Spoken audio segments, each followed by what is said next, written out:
Hello everyone. So today I'll be talking about an extra coverage we have on an auto policy or our vehicle coverage. It is called the uninsured and underinsured motorist. This is basically like I said, an extra coverage we do like to add in our vehicles coverages, but it's not mandatory. It's an extra coverage that a customer needs to understand what they have.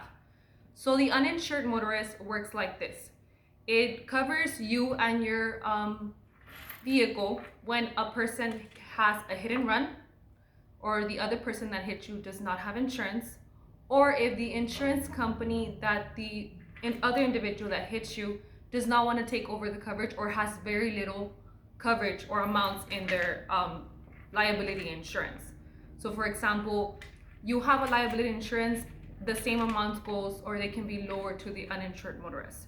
So let's say you have just the minimum, which is 30,000, 60,000, 25,000, which is bodily injury, 30,000 for something that happens to your body, 60,000 for your occurrence per occurrence if there is more than one people with you in the vehicle, and 25,000 for your property damage. In this case, will be your vehicle.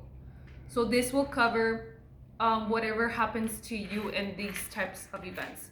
If by saying the uninsured motorist or the underinsured motorist, what it's called, meaning that the other company has just the minimum, which is the $25,000 or the $60,000 or the $30,000 in their coverage, and that's all they have, but your damages are more or your bill is more, this is the underinsured will cover also through your policy. Keep in mind that this will only cover if you're not in fault in a accident. This is not for like when you're at fault.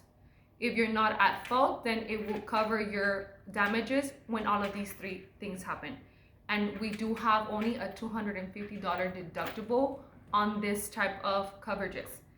Like I said, keep in mind that the uninsured and underinsured motorists will only cover in case you're not at fault in the accident, when someone else hits you, or when you do not know when the other person who hit you in this case.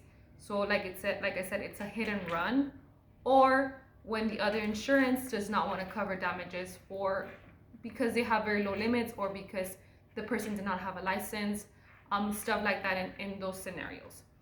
Like I said, once again, it is an extra coverage. In the border town we do live in, we do like to add it for that same reason, because we do have a lot of paisanos, like we do say it, that come in and out of the city, and sometimes they don't have insurance.